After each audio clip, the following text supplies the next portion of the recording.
ராசிக்கார நண்பர்களே, சார் பல வருடமாக கஷ்டத்தை மட்டுமே அனுபவிச்சிட்டேன் சார். என்னைக்காவது ஒரு காலம் நல்ல காலம் பிறக்காதா அப்படின்னு வெயிட் பண்ணிகிட்டு இருந்த உங்களுக்கு இந்த வீடியோ. கடகராசியை பொறுத்த வரைக்கும் கடந்த சில வருடங்களாக கடனால் தொல்லைப்பட்டது, உடல் ரீதியான உபாதையினால் தொல்லைப்பட்டது, குடும்ப ரீதியான விஷயங்களை கவலைப்பட்டது, மன ரீதியான விஷயத்தில் ரொம்ப வாடி போயிருந்த ஒரு ராசி அப்படின்னு சொல்லுவாங்க. இந்த ராசியை பொறுத்த வரைக்கும் வாழ்நாளில் இவங்க படாத கஷ்டமே கிடையாது. முதல் பாயிண்ட் குடும்பத்துக்கும் எங்களுக்கு அவ்வளோ பெருசாக செட் ஆகிருக்காது. ரொம்ப செட் ஆகிருக்கு அப்படின்னாலும் அப்பப்போ சின்ன சின்ன அசம்பாவிதம் அந்த மாதிரி டென்ஷனால் நிறைய டென்ஷன் ஆகிருப்பீங்க. இனி வரக்கூடிய காலகட்டங்களில் மகிழ்ச்சிகள் பொங்குறதுக்கு அதிகமான வாய்ப்புகள் உண்டு.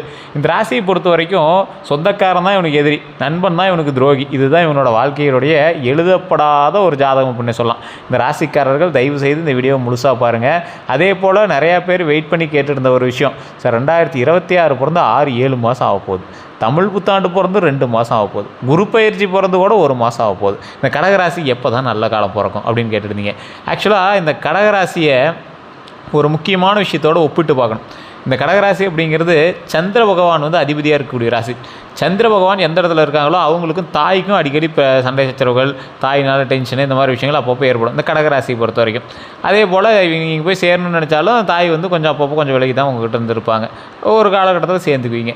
கடகராசியை பொறுத்த வரைக்கும் சந்திரன் கொஞ்சம் நீச்சமாக இருந்துச்சு அப்படின்னா இருக்கும், சந்திரன் ஓரளவுக்கு உச்சமாக இருந்துச்சு அப்படின்னா ஓரளவுக்கு பரவாயில்லையாக இருக்கும். இது உங்களோட ஜாதகத்தை பார்த்தா கணிக்க முடியும். அதே போல் தாயினால் உங்களுக்கு சொல்லப்பட்ட கதைகள் அப்படிங்கிற மாதிரி ஏதாவது ஒன்று இருக்கும். அதாவது இவங்களோட லைஃப்பில் தாய்க்கு ஒரு ப்ளஸ் பாயிண்ட்டோ இல்லை மைனஸ் பாயிண்ட்டோ ஏதோ ஒரு விஷயம் உங்களோட லைஃப்பில் ஒரு மேஜர் ரோல் இங்கே ப்ளே பண்ணியிருப்பாங்க. அதே மாதிரி இந்த கடகராசியை பொறுத்த வரைக்கும் அன்பான மனம் கொண்டவங்களாக இருப்பாங்க. இதோட குணாதிசயம் அப்படின்னா இதுதான் ஹைலைட்டு. யாருக்கிட்ட பேசினாலும் இனிப்பாக பேசக்கூடிய ஒரு நபர், குடும்ப பாசம் மிகுந்தவர் அப்படின்னு சொல்லுவாங்க, கருணை உள்ளம் கொண்டவர் அப்படின்னு சொல்லுவாங்க. இந்த ராசிக்காரங்க மற்றவர்களோட உணர்வுகளை புரிந்து கொள்ளக்கூடியவர்கள். அவ்வளோ சீக்கிரம் ஒருத்தரை கஷ்டப்படுத்திட மாட்டாங்க, அவ்வளோ சீக்கிரம் ஒருத்தரை இரிட்டேட் பண்ணிட மாட்டாங்க. பொறுப்புணர்வு அதிகமாக இருக்கக்கூடிய ராசி, ஆன்மீக சிந்தனை கொண்டவர்கள், எளிதில் யாரையும் காயப்படுத்த மாட்டாங்க, எதையுமே காயப்படுத்துறதுக்கு விரும்பவும் மாட்டாங்க. இந்த மாதிரி ஒரு அற்புதமான ராசி. இவங்களுடைய மிகப்பெரிய பலமே பாசமும் பொறுப்பும் தான். இந்த பாசமும் பொறுப்பு தான் எங்களோட லைஃப்பில் பெரிய ஆளாக்கியிருக்கும். பலவீனம் அப்படின்னா அதிக உணர்ச்சி வசப்படுறது, எதுக்கு எடுத்தாலும் உணர்ச்சி வசப்படுவீங்க, கோவப்படுவீங்க, தேவையில்லாத இடத்துல கோவம். அந்த கோவத்தினால உங்களோட பேர் கிட்டது தான் மிச்சம். திருமண வாழ்க்கையில் நிறைய இஷ்யூஸு சந்திச்சிருப்பீங்க. திருமணம் ஆகிறதுக்கு முன்னாடி சந்திச்சிருப்பீங்க, திருமணம் ஆகிறதுக்கு சந்திச்சிருப்பீங்க, திருமணம் ஆன பின்னாடி சந்திச்சிருப்பீங்க, திருமணம் ஆகும்போது நிறைய சிக்கல்களை சந்தித்து தான் திருமணமே பண்ணியிருப்பீங்க. இந்த ராசிக்காரில் பொறுத்த வரைக்கும் உணர்ச்சி வசப்படாத நாட்கள் தான் கம்மி. உணர்ச்சி வசப்பட்டு தொழிலில் நிறையா விஷயத்தில் அடி வாங்கியிருப்பீங்க, தொழிலில் நிறைய இடத்துல மாட்டியிருப்பீங்க, லைஃப்பில் நிறைய இடத்துல சிக்கலில் மாட்டியிருப்பீங்க, குடும்பத்தில் நிறைய சண்டைகள்லாம் நீங்கள் சந்திச்சிருப்பீங்க. அது எல்லாத்தையும் சரி பண்ணணும் அப்படின்னா குணத்தில் கொஞ்சம் அவசரப்படாமல் இருக்கணும், உணர்ச்சி வசப்படாமல் இருக்கணும். அதை ஃபஸ்ட் மைண்டில் ஞாபகம் வச்சுக்கோங்க. இந்த கடகராசிக்கு பண்பு நலன்கள் அப்படின்னா குடும்பத்தை உயிராக நினைக்கிறவங்க. என்ன தான் குடும்பத்தினாலும் உங்களுக்கு ஆபத்து இருந்தாலும் குடும்பம் உங்களுக்கு அதுதான் உயிர் அப்படிங்கிற மாதிரி நீங்கள் நினச்சிட்ருப்பீங்க. பெற்றோர்களை மதிக்கக்கூடிய நபர்கள், உதவி கேட்டவங்களை கைவிட மாட்டாங்க, பிறருடைய துன்பத்தை தங்களுடையதாக நினைக்கக்கூடிய நபர்கள், நம்பிக்கை வைத்தவங்களுக்காக எதையுமே செய்யக்கூடிய நபர்கள். இந்த ராசிக்காரங்களோட பண்பு நலனால தான் இவங்க நட்போட்டாரமும் கொஞ்சம் அதிகமாக சேருவாங்க. ஆனால் குறிப்பிட்ட நட்போட்டாரம் மட்டும்தான் அவங்களோட நீண்டு பிரயாணிப்பாங்க. குறிப்பிட்டவங்க அவ்வளோ சீக்கிரம் அவங்களுக்கு பிரயாணிக்க மாட்டாங்க. இந்த ராசியை பொறுத்த வரைக்கும் இவங்க தான் ஃப்ரெண்ட்ஸ் அப்படின்னு எங்களுக்கு ஃபிக்ஸ்டாக ஒரு நண்பர்கள் அவ்வளோ நீங்கள் சந்திச்சிருக்க முடியாது.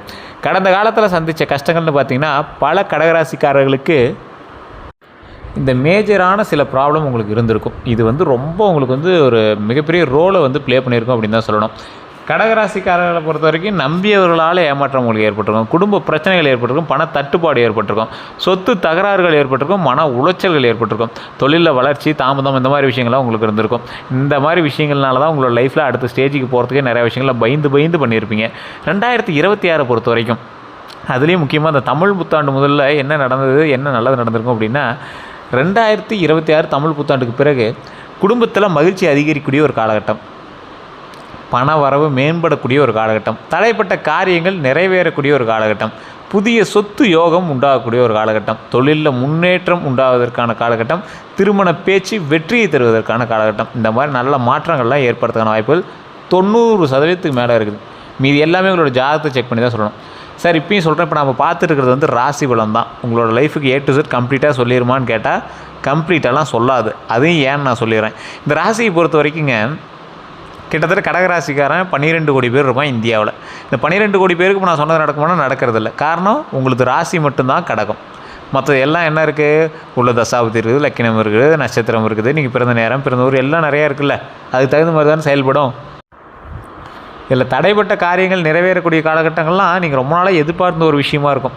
ஸோ இதெல்லாம் உங்களுக்கு செக் பண்ணணும் அப்படின்னா உங்களுடைய ஜாதகம் தான் செக் பண்ணணும். கீழே ஒரு நம்பர் கொடுத்துருக்கேன். நீங்கள் ஒரு விவிஐபி ஜோதிடரை பார்க்குறதுக்கு தயாராக இருந்தால் மட்டும் நீங்கள் பண்ணலாம். ஏன்னா நீங்கள் உங்களோட லோக்கலில் இருக்கிறவங்ககிட்டே ஜாதகம் பாருங்கள். இல்லை சார் ஒன்றும் அது கிளியராக இல்லை அப்படிங்கிறீங்க மட்டும் கீழே இருக்கக்கூடிய நம்பரில் நீங்கள் வந்து காண்டாக்ட் பண்ணி பேசி தெரிஞ்சிக்கலாம்.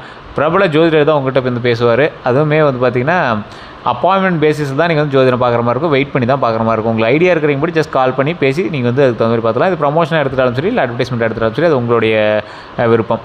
அதே போல் இந்த ராசிக்காரர்களுக்கு குரு பயிற்சி இன்னொன்று நடந்தது. இந்த குரு பயிற்சி நடந்தது எல்லா சேனல்லையும் என்ன சொல்லியிருக்காங்க அப்படின்னா, சார் கடகராசிக்கு எப்படி இருக்கும் அப்படின்னு கேட்கும்போது பர்சன்டேஜ் கணக்கு வச்சு சொல்லியிருக்காங்க. நல்லா தெரிஞ்சுக்கோங்க, குரு பயிற்சியை பொறுத்த வரைக்கும் குருவினுடைய பார்வை கட்டத்தில் எங்கே அமர்கிறது அப்படிங்கிறத பொறுத்து தான் நம்ம வந்து கால்குலேட்டே பண்ண முடியும். நிறையா பேர் நினைக்கிற மாதிரி ஃபுல் அண்ட் ஃபுல் வந்து குரு பயிற்சி இந்த ராசிக்கு சூப்பராக இருக்குன்னா சூப்பராக இருக்குது அப்படின்னா அப்படியெல்லாம் நீங்கள் வந்து கவர் பண்ண முடியாது. ஒரு எக்ஸாம்பிளுக்கு சொல்கிறேன், இந்த ராசிக்கு குரு பயிற்சி எப்படி இருக்க போகுது அப்படிங்கிற சொல்கிறேன். ஆனால் இது அப்படியே நடக்குமாகிறது நீங்கள் வந்து ஜாதகத்தை செக் பண்ணி தான் வந்து நீங்கள் ஃபிக்ஸ் பண்ணிக்க முடியும். 2026 குரு பயிற்சி பலனை பார்க்கும்போது குரு பார்வை வந்து கிடைக்கக்கூடிய இடங்களில் அதிர்ஷ்ட வாய்ப்புகள் அமையுது, பொருளாதார முன்னேற்றம் கிடைக்குது, குடும்ப ஒற்றுமை நிலைக்குது, அதோட குழந்தை பாக்கியம் உண்டாகுது, கல்வியில் வெற்றி ஏற்படுது, தொழிலில் வளர்ச்சி ஏற்படுது. இது எல்லாமே அதிகரிக்கக்கூடிய ஒரு காலகட்டமாக தான் அமையுது.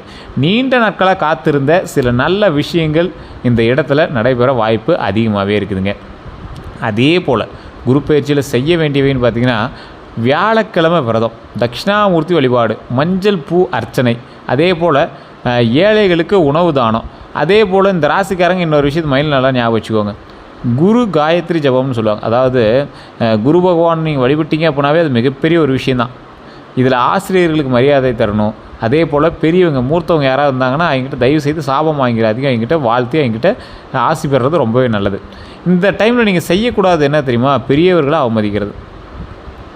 குரு தாயாக இருந்தாலும் சரி, தந்தையாக இருந்தாலும் சரி, வயசில் யார் மூர்த்தவங்களாக இருந்தாலும் சரி, ஒரு விஷயத்தில் உங்களை விட அதிகமான ஒரு விஷயம் தெரிஞ்சவங்களாக இருந்தாலும் சரி. சார் ஒரு எக்ஸாம்பிள் சொல்கிறோம், ஒரு யாசகம் பெறக்கூடியவர், நீங்கள் பிச்சைக்காரன்னு சொல்கிறீங்க பார்த்தீங்களா, யாசகம் பெறக்கூடியவர்கிட்ட நீங்கள் ஒரு அலட்சியமாக நீங்கள் பேசுனீங்க அப்படின்னா யாசகம் பெறுவதில் அவர் குரு.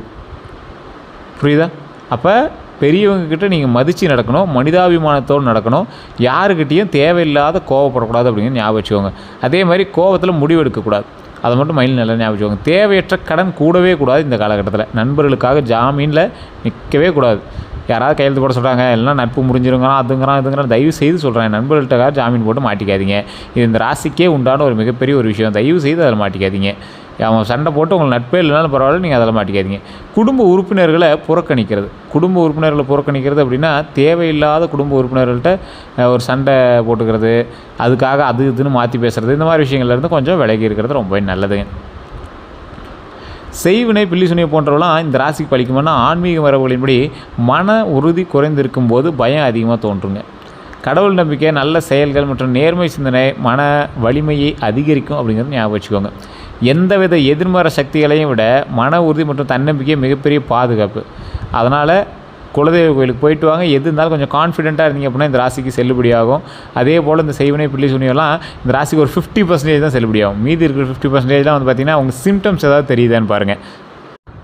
என்ன சார் சிம்டம்ஸ்னு கேட்டிங்கன்னா, உங்களோட தொழிலில் ஏதாவது தடை ஏற்படுதா, தேவையில்லாமல் உங்களுக்கு டயர்ட்னஸ் ஆகுதா, வண்டி வாகனங்கள் தேவையில்லாமல் பழுதடையுதா, இல்லை வீட்டுக்கிட்ட அடிக்கடி கருவண்டுகள் சுற்றுதா, அது பாருங்கள்.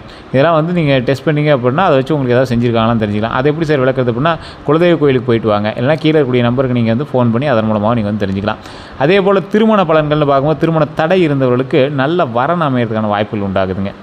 நல்ல வரன் அமையுது அப்படின்னா நீங்கள் ஏற்கனவே எதிர்பார்த்த ஒன்றாகவும் இருக்கலாம், அல்லது நீங்கள் புதுசாக பார்க்கக்கூடிய ஒன்றாகவும் இருக்கலாம். அதே போல் குடும்ப சம்பந்தம் கிடைக்குது. ஒரு சண்டை போட்டு ஒரு பிரிஞ்ச குடும்பம், அதிலேருந்து ஒரு பொண்ணு வந்து உங்களுக்கு கல்யாணம் பண்ணிக்கணும் அப்படின்னு நீங்கள் ஆசைப்படுறீங்க அப்படின்னா அதுக்கான விஷயங்கள் வந்து நடக்குது. திருமண பேச்சுகளில் முன்னேற்றம் நடக்குது. ஸ்டெப்பே எடுக்காமல் இருந்தாங்க சார், ஜாதகப்படி வெயிட் பண்ணிகிட்டு இருந்தாங்க, இந்த டைமில் ஸ்டெப் எடுக்கலாமா அப்படின்னா இந்த டைம் ஸ்டெப் எடுக்கிறதுக்கான ஒரு காலகட்டம். அதனால் நீங்கள் பயந்துக்கவே தேவையில்லை. அதே போல் திருமண தடை இருக்கிறவங்க நான் சொல்கிற கோவிலுக்கு தயவு செய்து போயிட்டு வாங்க. ரொம்ப ஒரு ப்ளஸ் பாயிண்ட்டான ஒரு இது கடகராசி மட்டும் எந்த ராசிக்காரர்களுக்குமே. திருச்செங்கோடு அப்படிங்கிற இடம் நாமக்கல் மாவட்டத்தில் இருக்குது. திருச்செங்கோடு அர்த்தநாரீஸ்வரர் ஆலயம். அந்த கோவிலில் வந்து பார்த்திங்கன்னா சிவனும் பார்வதியும் ஒரே சிலையாக அர்த்தநாரீஸ்வராக காட்சி கொடுக்குறாங்க. வெள்ளை தசபாசானத்தால் செய்யப்படுது. முகம் வந்து அதில் தெரியாது.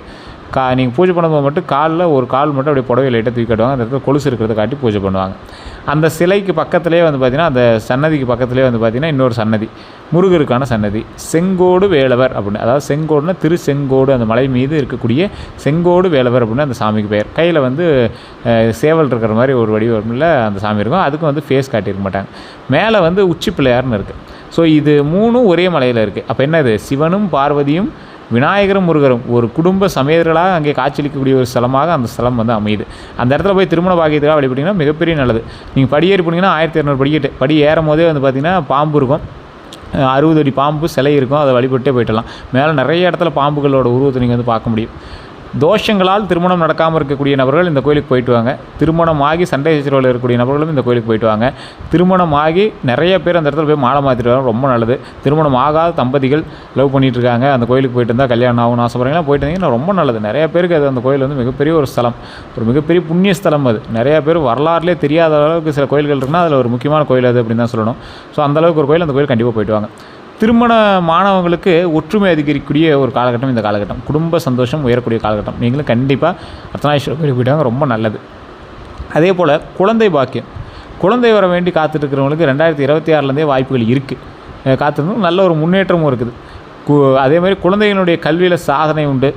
அதே போல் குழந்தைகிட்ட குடும்பத்தில் புதிய சந்தோஷம் உண்டாகிறதுக்கான ஏற்பாடெல்லாம் அப்படிங்கிற ஒரு ஏற்பாடுகள் எல்லாமே உருவாகுங்க. குழந்தை வரம் வேண்டிகிட்டு இருக்கக்கூடிய நபர்கள் திருவண்ணாமலை போயிட்டு பக்கத்தில் வந்து மேல்மலையனூர் அப்படிங்கிற கோயில் இருக்கும், நிறையா பேருக்கு தெரியும், அங்காள பரமேஸ்வரி அம்மன் கோயில். அந்த கோயிலுக்கு போய் வழிபட்டுட்டு வாங்க. அதன் பிறகு பழனியில் கீழே திரு ஆவினங்குடி அப்படிங்கிற கோயிலில் வழிபட்டுட்டு மேலே பாலதண்டாயுதபாணி சுவாமி வணங்கிட்டு வாங்க, மிகப்பெரிய நன்மை உண்டாகும். ஸோ அந்த இடத்துக்கு வந்து செவ்வாய்க்கிழமை நாட்களில் போயிட்டு இருந்தீங்க, வளர்ப்புறை நாட்களில் போனீங்கன்னா காலையில் உச்சிக்கால பூஜையும் நடத்துவாங்க. அந்த பூஜையை பார்த்துருந்தீங்கன்னா இன்னும் ஒரு விசேஷமான ஒரு விஷயமா இருக்கும் பழனியில். அதே போல் திரு ஆவினங்குடிங்கிறது பழனி அடிவாரத்துக்கு கீழே இருக்குது. அந்த கோயிலுக்கு வழிபட்டு தான் மேலே போய் வழிபடணும். 3வது படை வீடு வந்து திரு ஆவினங்குடி தான் சொல்லுவாங்க. அதுக்கப்புறமேட்டு தான் இப்போ பழனின்னு சொல்லிட்டு இருக்காங்க. பழனிங்கிறது ஊர், மேலே இருக்கக்கூடியது பாலதண்டாயுதபாணி சுவாமி கோவில். ஸோ நிறைய பேர் கீழே இருக்கிற கோயில் வணங்காமே மேலே போய்ட்டு இருக்கீங்க, கீழே வணங்கிட்டு மேலே இருக்கிற கோயிலும் போய் வணங்கிட்டு வாங்க. அது ஃபஸ்ட்டு நிறைய பேர் தெரியாத ஒரு விஷயம், அதனால் நம்ம வந்து சொல்லணும் அப்படின்னு தான் சொல்கிறோம். இந்த ஆண்டு புதிய வாகனம் வாங்குறதுக்கான யோகம், வண்டி வாகன யோகம்லாம் நல்லாவே இருக்குது. புதிய வாகனம் வாங்குறதுக்கான யோகம், ஒரு எலக்ட்ரிக் ஸ்கூட்டராவது வாங்குவீங்க. பழைய வாகனம் மாற்றக்கூடிய ஒரு காலகட்டம். தொழிலில் தேவைக்காக வாகனம் வாங்குறது ரொம்பவே நல்லதுங்க இந்த காலகட்டத்தில். அதே போல் இந்த ராசிக்காரர்கள் புதிய வண்டி வாங்குறது, தொழிலுக்கு தேவையான வாகனம் வாங்குறது நல்லது தான். இருந்தாலும் நீங்கள் கவனமாக இருக்க வேண்டிய ஒரு விஷயம் என்ன அப்படின்னா, தயவு செய்து வண்டி வாகனத்தில் கவனமாக ஓட்டுங்க. இந்த ராசிக்காரன் எந்தளவுக்கு வண்டி வாகனம் உங்களுக்கு சேர்க்கை உண்டோ அந்தளவுக்கு வண்டி வாகனத்தில் கொஞ்சம் எச்சரிக்கையும் உண்டு, ஆபத்தும் உண்டு. அதை மைண்டில் ஞாபகம் வச்சுட்டு ஓட்டுங்க. இதே போல் இந்த ராசிக்காரர்கள் யோகங்கள் சிலருக்கு அமையக்கூடியது, வண்டி வாகன யோகங்கள் அமையுது. ஆனால் அது யாருக்குங்கிறது நீங்கள் உங்களோட தசாபுத்தி இதெல்லாமே செக் பண்ணி தான் நீங்கள் வந்து தெரிஞ்சுக்கணும். வாகனம் வாங்கும்போது விநாயகர் வழிபாடு செய்கிறது ரொம்ப நல்லதாக கருதப்படுது. இந்த ராசிக்காரர்கள் விநாயகர் வழிபாடு ரொம்ப முக்கியமாகவும் சொல்லப்படுதுங்க. அதே போல் பண வரவு மற்றும் தொழிலை பொறுத்த வரைக்கும் வேலை செய்பவர்களுக்கு பண உதவி, பதவி உயர்வு இது எல்லாமே கிடைக்கிது. சம்பள உயர்வு, நீங்கள் எதிர்பார்த்த சம்பளத்துக்கு மேலே லாபம் கிடைக்க ஆரம்பிக்குது. புதிய வேலை வாய்ப்பு உண்டாகுதுங்க. வியாபாரிகளுக்கு புதிய வாடிக்கையாளர்கள் உண்டாகிறாங்க. பழைய பாக்கிகள் எல்லாமே வசூலாகக்கூடிய ஒரு காலகட்டமாக அமையுது.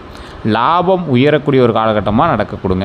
இந்த ராசிக்காரர்கள் தயவு செய்து இந்த 12 நாளில் இதை மட்டும் செய்யுங்க. கொஞ்சம் யோசித்து எல்லாமே பண்ணுங்கள். அடுத்த 12 நாட்கள் எப்படி இருக்கும் அப்படின்னா, முதல் நாள் நல்ல செய்தி உண்டாகுதுங்க, 2வது நாள் குடும்ப மகிழ்ச்சி உண்டாகுது. அதற்கு பிறகு பண வரவு இன்க்ரீஸ் ஆகிறதுக்கான வாய்ப்புகள் உண்டு, நண்பர்களோட உதவி கிடைக்குது, பயண வாய்ப்புகள் உண்டு, மன அமைதி உண்டாகுது, தொழிலில் முன்னேற்றம் உண்டாகுது, புதிய தொடர்புகள் உண்டாகுது, தெய்வ அருள் அனுபவம் எல்லாமே உண்டாகுது, பழைய பிரச்சனைகளுக்கு தீர்வு உண்டாகுதுங்க, மரியாதை அதிகரிக்குதுங்க, மகிழ்ச்சியான முடிவு உண்டாகுதுங்க.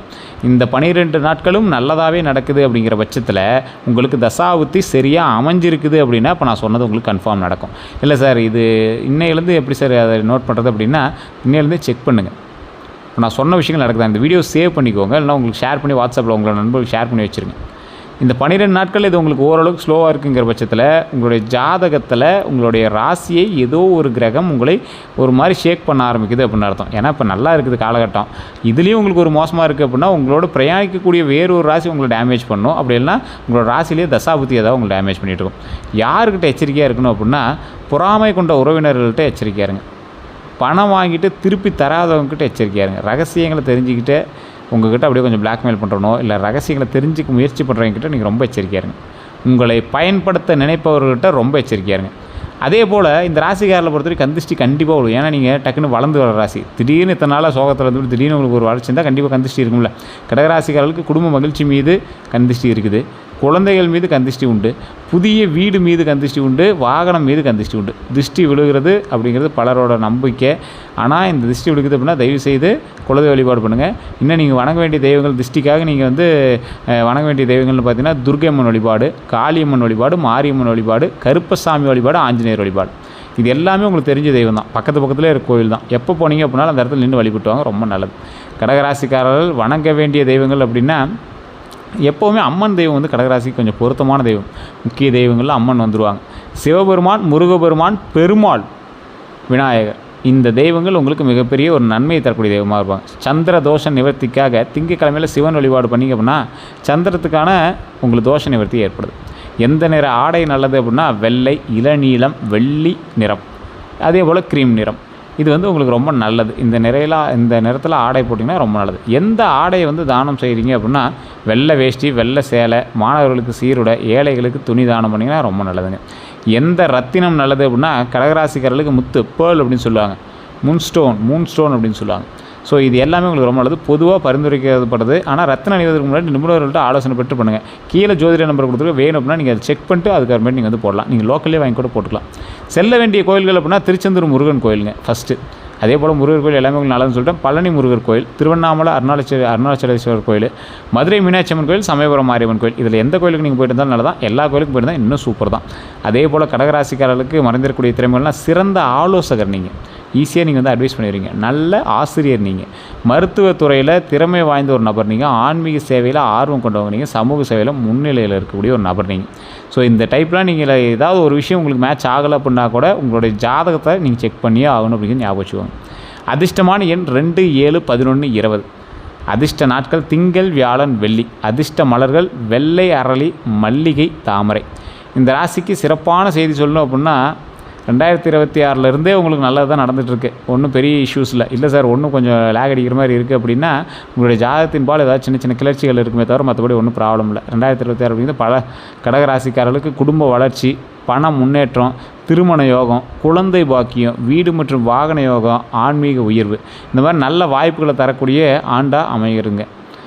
பொறுமையோடு தொடர்ந்து முயற்சி செஞ்சீங்க அப்படின்னா கடகராசிக்காரர்களுக்கு 2026 வாழ்க்கையில் பல முக்கிய ஆசைகள் நிறைவேறக்கூடிய காலமாக அமையுங்க.